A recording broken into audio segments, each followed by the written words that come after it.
Good afternoon, Codger Biker here, and I'm somewhere in the Trossachs. I think that's Loch Lomond over there, and I'm on my way to my favourite place, or one of my favourite places in the entire world. So I don't want to do this video there, but in this video I'm going to tell you 4 things I don't love about my CB500X.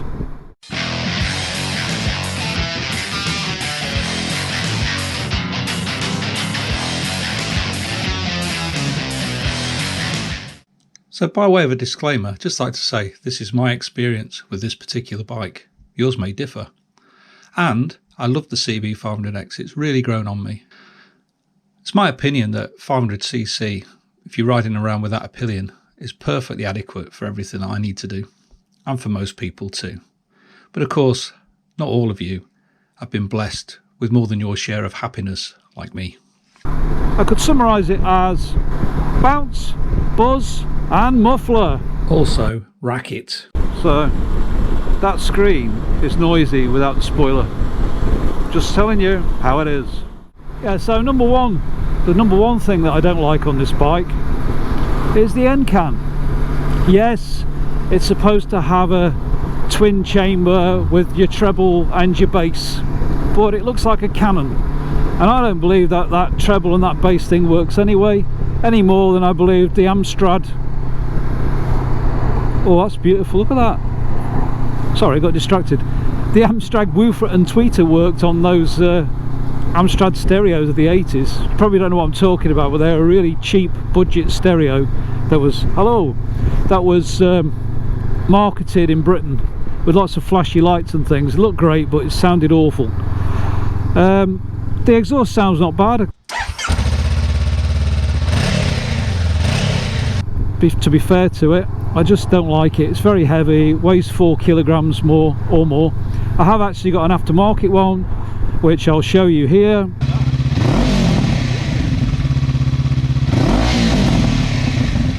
Which I have fitted. I took it off just for this trip because I've got probably 12 to 1500 miles that I'll be doing over the next few days. I didn't want to do that with a new part till I've sure it's okay. So the muffler, as we call it in these here parts, the end can or the exhaust. So big fat thing, it's getting changed. Yeah, so I did say changes on a budget. Well, the budget options are: 1, leave it as it is, get on with it. It rides perfectly well. Don't look at it. 2, what I wanted to do was buy an Arrow end can. They were £400 and there's such a delay in getting one, it probably would have been another 6 months. And so I thought, well, let's keep in line with the budget. It's a budget bike, so I bought a £200 end can, which I will do a video on in time. It wasn't straightforward, is all I'll say at this point. Oh dear, I missed that turn. I wasn't clever, was it? Yeah, I'm a holiday maker.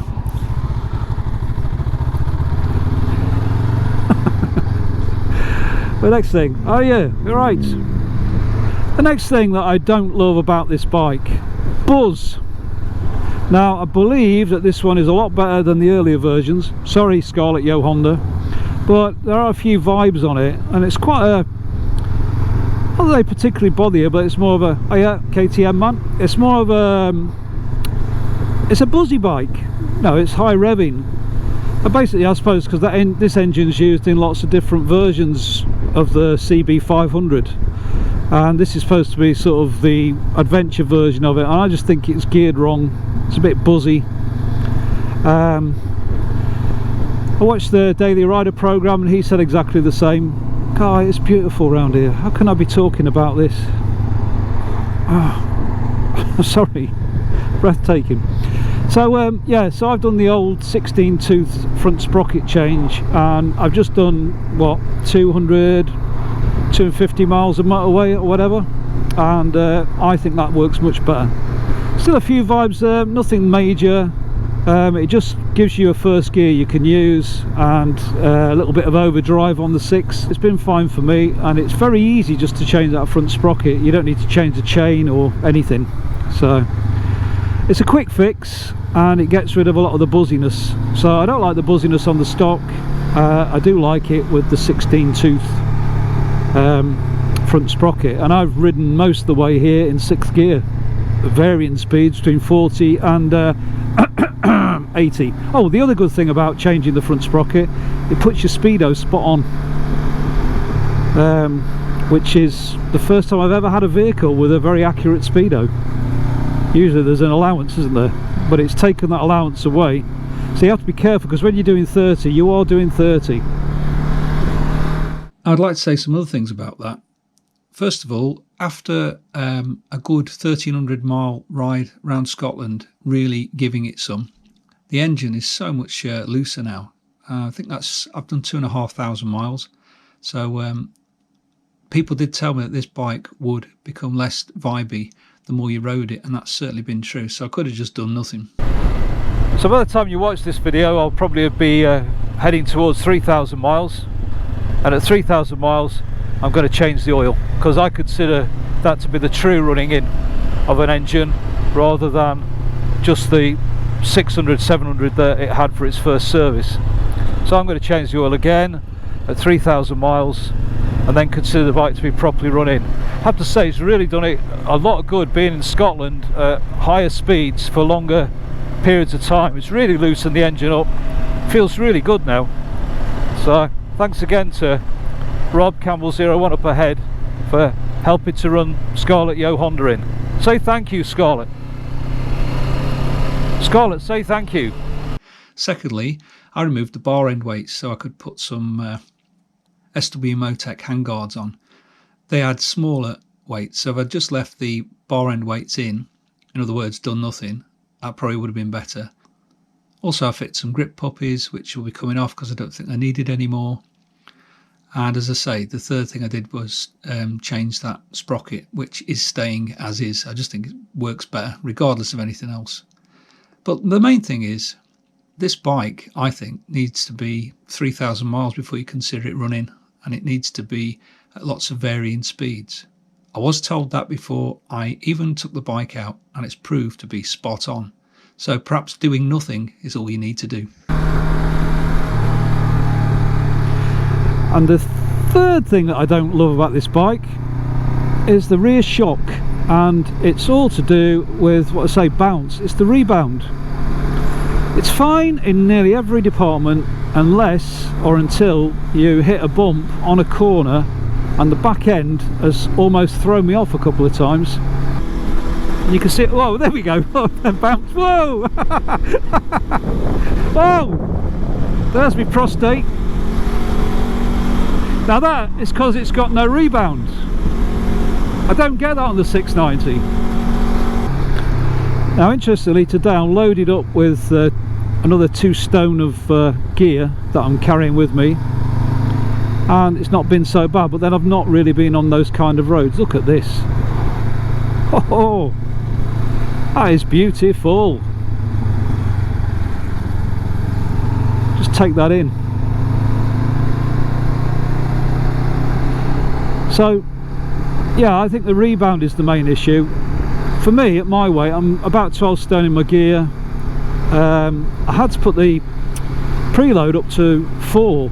Now that's not ideal for my weight. It's just the only way I seem to be able to take out the worst of that rebound. So the one thing I haven't done anything about so far is that rear shock.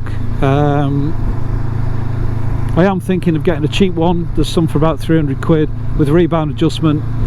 I might just make it perfect, but I'm not rushing into it. It's a budget bike, you know, it's going to be budgety in some areas. And look, it's taken me all the way to Loch Lomond without a glitch or a hitch and hardly any fuel. It's got all my gear on it. So Scarlett, don't worry about it. Scarlett Yo Honda. I'm not criticising, I'm just pointing out 3 things that I didn't love on the OEM version of the bike. And as I say, that was the bounce. Yeah, so it is a budget bike, and they have improved the front of the bike with the new front forks. So my question is, has anyone tried the YSS cheap shock on this bike? If so, did it work? I don't really want to spend 500 quid for the rally raid, and I don't really want external adjuster. Just want something basic that I could adjust the rebound with. Advice in the comments, please. Now, one thing I forgot about as I was riding past Loch Lomond is the fourth thing that annoyed me about the bike, and that is the noise from the OEM screen. Not really buffeting, just noise. Yeah, well, I've now done 450 something miles since I left home. Taken the spoiler off and immediately it's a lot noisier. So that screen is noisy without the spoiler. Just telling you how it is for me. I'm not sure why. It's just, it's not, there's no buffeting, it's just the noise. Must be the way it passes air either side of my ears. I did 400 odd miles yesterday and didn't have any noise at all. Done 20 miles today and it's very noisy without that £13 eBay spoiler on. I was saying about this little spoiler, but I'm not actually getting any wind at all, so just having it out in front there has made all the difference. £13. I mean, even if it falls off, I've had my money's worth. But for now, appearances apart, I'm really happy with that spoiler. Rob did say that the bike was very noisy when he rode it, but when I checked, all the grub screws had fallen out the spoiler. I hadn't tightened it up properly, so a bit of thread lock might help. I did try a second-hand screen. That was no better, and worse than that, I couldn't fit the sat-nav on. So the best solution for me, and it really does work, is a very cheap spoiler from eBay. I can't give the link, just have a look on there. I think they are 28 centimetre generic spoilers. There's thousands of them for sale. I think I paid £13 for mine. You probably get one cheaper. Works for me, once set, and I think that's the key, you can adjust it to suit you. I find it, having it out in front to sort of take out the wind before it reaches the screen, works best. Your experience, of course, may vary. I will look at an aftermarket screen later maybe. The Pooge ones have always worked well in my experience. What do you think? It's a budget bike, you know, it's going to be budgety in some areas. And look, it's taken me all the way to Loch Lomond without a glitch or a hitch and hardly any fuel. It's got all my gear on it. So, Scarlett, don't worry about it. Scarlett Yo Honda. I'm not criticising, I'm just pointing out three things that I didn't love on the OEM version of the bike. And as I say, that was the bounce on the rebound, the buzz, the sort of the very low first gear and revvy engine. Morning, afternoon actually. And the end can, the muffler, which I've bought one for, and I'll do a video on that, what I've chosen. I've chosen something in keeping with the price of the bike. I don't see the point of spending 800 quid on a Kropovich exhaust for a budget bike, so I've just gone for something lighter and that looks a little bit better. On that note, on the shores of Loch Lomond, Codger Biker is out.